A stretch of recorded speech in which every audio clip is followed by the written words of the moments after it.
Hey, this is Matt once again. Welcome back to the video. This is another paid request, this time from Tomas. And for those interested in requesting any type of videos, tier lists, reviews, commentaries, reactions, what have you, feel free to send it either directly to my PayPal or join my Patreon. Both links are down below in the info box. Now, this is for a 2014 film called Addicted. Now, at first I was excited because for some reason, thought it was Afflicted. I'm like, oh, that's a found footage film I liked. Yeah, it's like a nice take on a vampire story. No, this is Addicted from 2014. I'm like, what's this? Pretty much if a softcore Cinemax film mixed with a Lifetime Channel film. From Bille Woodruff, the director of Beauty Shop, the Honey franchise, because there's more than one of them, and My Heart Will Go On, the Celine Dion music video.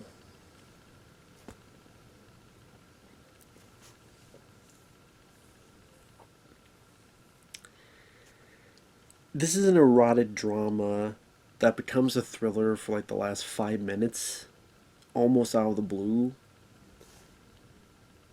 I gotta be honest, the erotic drama thriller is one of the most boring genres ever. Because if I want a thriller, then I'll go watch something like Seven, or The Game, or even Falling Down or something. If I want sex, I'll go watch porn. So it's like you get neither satisfaction from both worlds. If you want more of the bang in your buck, called the butt, you don't watch the million websites out there. If you want a thriller that really goes for the throat in terms of excitement, there's a shitload of those out there. That's fine-tuned into that particular thrill. But to me, it's like, even like Basic Instinct, I think it's okay, but I don't love it like other people do. There's other Paul Verhoeven films I like more, like Hollow Man, and Starship Troopers, and Total Recall, and RoboCop. Basic Instinct I thought was, it's okay. And that's considered one of the best ones of that crowd. So in this, you have a lady, Sharon Leal, who I believe she was in Dreamgirls. She has kids and a loving husband and a wonderful job and is rich and has a great place. So she's relatable. Sure. But she happens to have sex addiction, thus addicted. And she has sex sometimes 2-3 times a night with her man, but it's not enough. So she meets with this therapist who is overacting her ass off. I mean, I guess I found the female William Shatner. But William Shatner is at least endearing. The therapist is just overacting, and she's telling her, you need to do this. And I did not have a natural cadence to her dialogue delivery, this therapist. And she's probably the worst marriage counselor. She's probably the worst therapist I've ever seen in a film. She gives awful advice. Performers were pretty lame.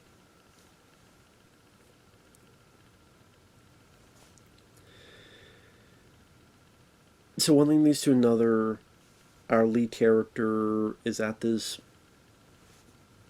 art gallery, meets this artist named Quentin. This debonair artiste with an accent. And one thing leads to another. He kind of forces himself on her, but she accepts and they have sex. And afterwards she's happy, she's excited. At one point they even have sex in an abandoned building.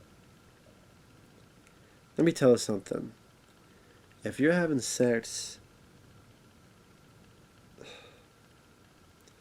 you're in a factory with bird shit and graffiti everywhere, and then the sex scene looks like something in an R. Kelly music video. There's something a bit off with this movie. Just that's what was going on. It's like dirty ass factory. I did probably bird shit and rats everywhere. But then you film a sex scene that would be in a music video.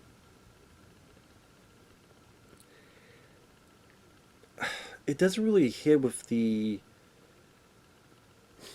whatever's trying to go with drama, heavy themes, emotion, whatever the fuck. I say it's like it wants to be this softcore like Stinemax movie, as we call it back to the day, Cinemax with the Stinemax. But then it wants to have a moral with slut shaming and you shouldn't do this. So, like, do you want to be a Lifetime Channel movie or do you want to be a Stinemax movie? It doesn't know what it wants to be, so it tries to be both. That's why this tone is a bit weird and off. And the therapist keeps saying, you need to tell your husband that there's problems with the marriage. I'm like, lady, there ain't no problems with the marriage. The problem is with her. Not marriage counseling. The problem is with her. She needs too many dicks. There's something else going on with her life, with her history, with her childhood, perhaps. She wanted too many of the dick. The problem's not with the marriage. The problem's with her. Miss Therapist. And there are lines that are not meant to be funny, but it did. Like when the husband finds stuff in her purse and it's like, condoms. We never use condoms. Something about his line delivery of that made me laugh out of what it was. Just never thought there'd be a serious, angry conversation where the thrust of it is, we never use condoms.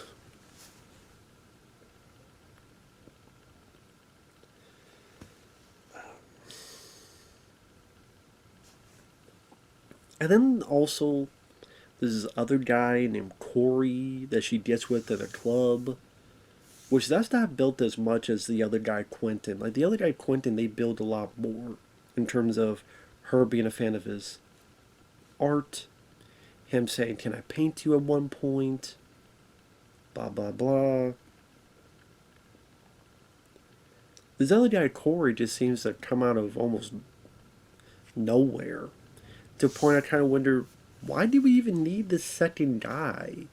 Like, you tell the story in much more of a succinct manner with just the one guy, Quentin. Why do we need the second guy? Just to show, man, she'll have an affair with even another guy.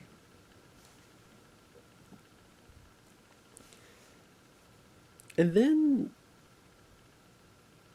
like I said, the last 5 minutes it tries to turn to a thriller is not a natural turn. Because she wants to quit it off with Quentin, and then she wants to quit off with Corey, because the guy went by her place and talked to her mom. So she invites the 2 guys into the same area and says, I need to break off with both of you.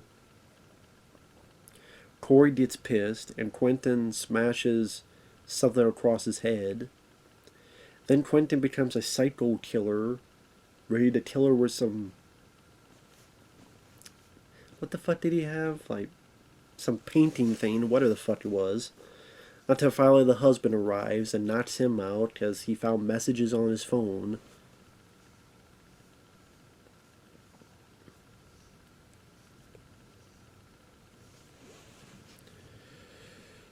And then, understandably, the husband's like, listen, I want nothing to do with you because you cheated on me. Understandable. And then the mom starts guilting him, saying, well, what about your vows? And he's like, well, what about the other vows? Yeah, but she needs you. And I'm like, you're guilting him? I know there are people that deal with sex addiction, but that doesn't mean you cheat on your spouse. There's some people that have sex addiction and they do it in different ways, and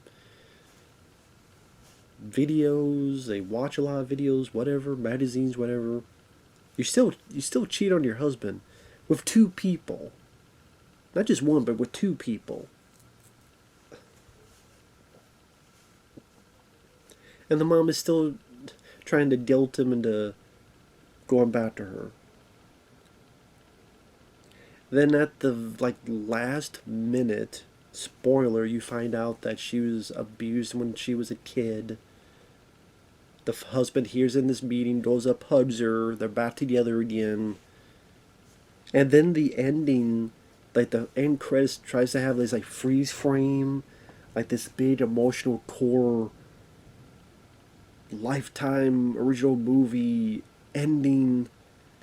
I'm like, you're trying to mix these wannabe steamy sex scenes, which you don't really get much of the goods anyway, so it's a tease. It makes you go, who is this for? That's really the end of the day. Who is this film for? Because a lot of movies with a lot more steamier sex scenes. There's a lot more movies where you just see the full goods, and they're only 5 minutes long. It doesn't really work as a thriller, because the only thriller aspect is the last 5 minutes. Sharon Leal isn't bad in her performance. It's just, I don't think it's that well written of a movie, that well written of a character to make us really like or care or sympathize. The husband is just pretty bland, pretty boring of a character. There's really nothing to him. The kids are barely in it to give much of a impression. Quentin, laying on his accent, just, I don't know, he didn't really do anything for me in terms of, I don't know, just didn't give a rat's ass one way or another.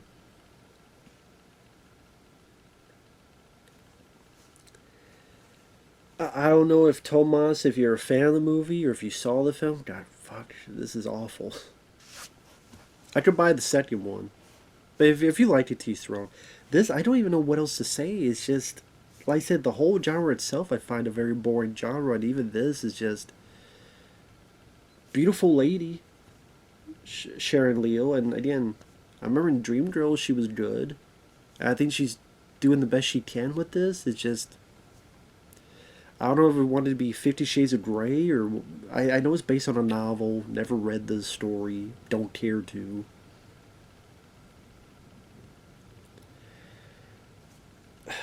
I don't know. I really don't know what it was trying to be. Like I said, it didn't know if it wanted to be a Lifetime channel or Skinamax. I just found the film rather boring. At the end of the day, rather fucking boring. So I don't know what else to say. Again, at the last bit they throw in, oh, well, she had this childhood. Okay, well, thanks for showing that or telling us that at the last minute. No build up to it. Also, the only people she went after are very gorgeous people. As in, if it wanted to showcase how terrible this all is, it could be, well, she'll do it with anybody. Regardless of the looks, regardless of the race, regardless of this and that. And, she's addicted to this, but she doesn't feel happy about it. Most of the time she's doing it, she's feeling happy about it. The first time she's with Quentin, who she keeps saying, is this gorgeous guy and handsome guy, and she's even enjoying, after, thinking about it. Usually with addiction of any sort, you feel in the pitfalls and the angst and the detriment and how it's detrimental. The only way they really showcase it is that ultimately she does feel bad, and that her job also, because she screws up a few times, her job's in jeopardy.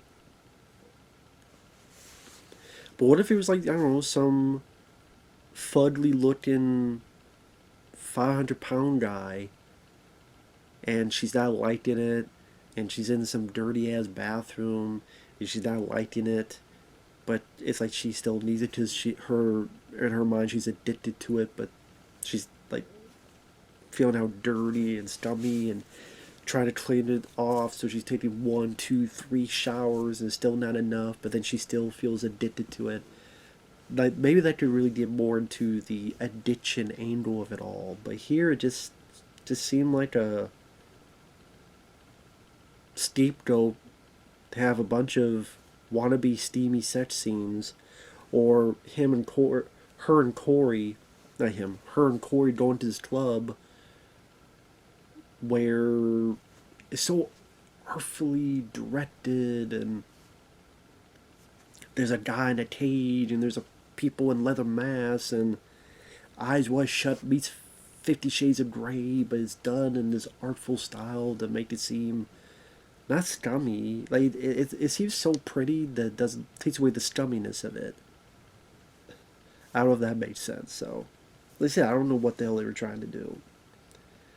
But damn, would you get the person who did Beauty Shop and the My Heart Will Go On Celine Dion Titanic music video to do this kind of movie? I don't know. I mean, that'd be getting like the Farrelly brothers to direct, I don't know, a Faces of Death movie. Or I'm trying to think if you got get the dire. I can't think of a better one. Get Barney the Dinosaur to star and fucking remake a Basic Instinct. I don't fucking know. Give new meaning to I love you, you love me whole mantra spiel he did. Whole new meaning to that. But anyway, addicted can suck my dick. It could be addicted to my dick. I would enjoy more if it was that. Thank you, Tomas. We'll see you later. Bye-bye.